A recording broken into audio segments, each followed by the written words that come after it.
In a small, rain-soaked city, behind a row of quiet hedges and golden-lit windows, stood Emma's cozy upstairs apartment. Emma, gentle-hearted and endlessly curious, lived among patterned throws, shelves heavy with old mysteries, and favourite mugs stacked at the kitchen sink.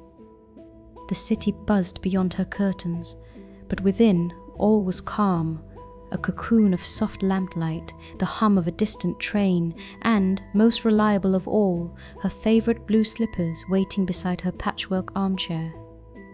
Tonight, though, as silver rain danced across the window panes, and Emma reached to warm her toes, her slippers were nowhere to be found.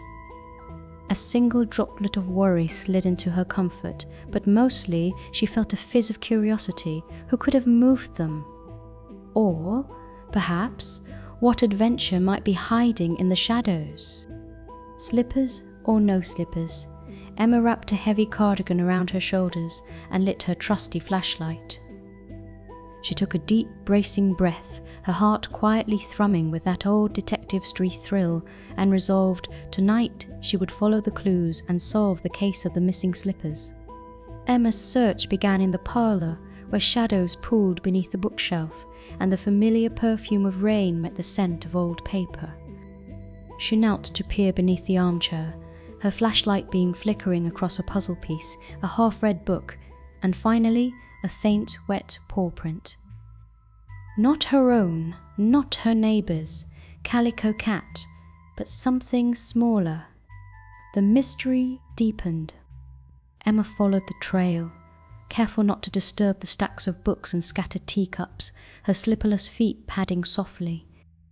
The paw prints led to the hallway, where the streetlights shone through a crack under the door, painting moody stripes of blue on the worn rug.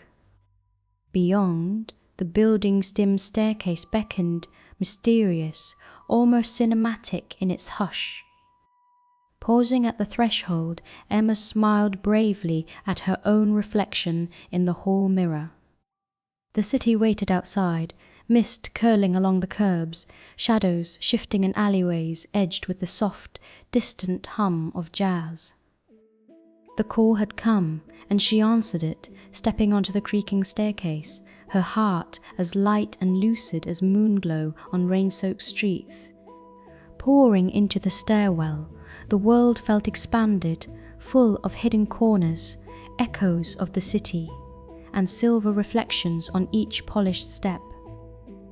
Emma moved quietly, following the near-invisible clues, another paw print, a smeared line where something had been dragged, a faint yet familiar scent of lavender from her slippers.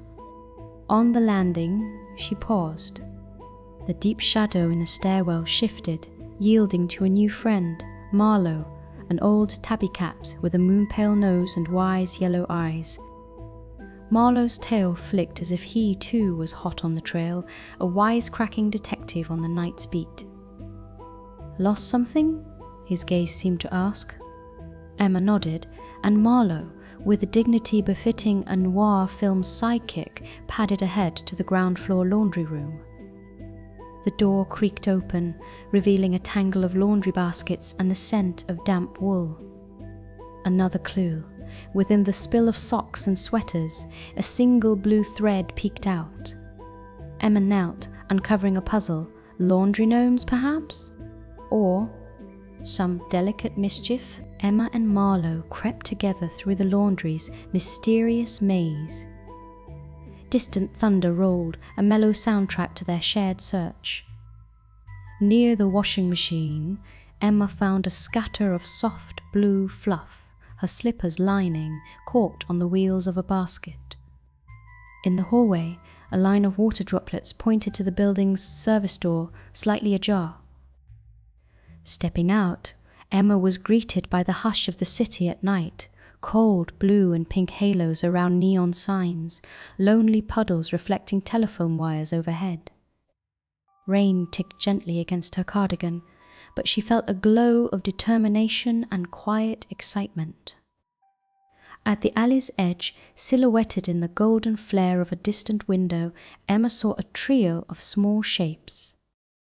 3 city raccoons, gloved in white and masked as if on a secret mission themselves, tumbled and tugged with something fuzzy, a pair of slippers. Her heart melted at their soft, clumsy joy. Little thieves, she thought fondly, drawn to comfort and wool just as she was. Emma approached with gentle steps, letting the city's hush and her own calm envelop the alley. Marlowe stood by, tail-tip flicking with fond amusement. The raccoons chirred and peered at her, startled but not afraid. One dropped the slipper, another nuzzled its nose inside, clearly relishing its warmth. Emma knelt, extending her hand with slow patience. "Hello, gentle friends. Might I barter for my slippers?" she whispered, voice low as the night tide.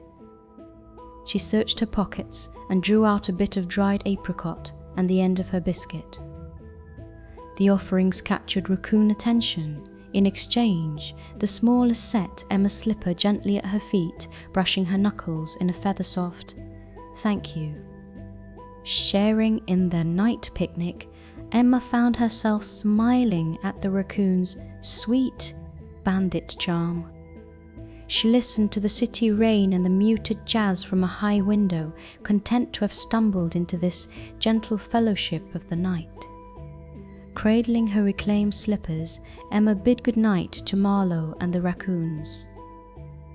She retraced her steps, feeling the slick stones and puddles beneath her feet, no longer a detective, but a dreamer in her own gentle city. Each street lamp she passed cast rich, comforting shadows, no longer menacing, but full of possibility. The apartment building welcomed her, stairwell echoing quietly with her return. The hallway, once mysterious with shadows, glowed with new warmth. She slipped off her cardigan and slid her feet back into her slippers, their inside a little damp but twice as treasured. Through her window, the city pulsed with hush and promise. Emma poured herself a cup of tea, curled into her armchair, and watched the world through rain-streaked glass, content, embraced by the echoes of the moonlit mystery and the gentle company of creatures large and small.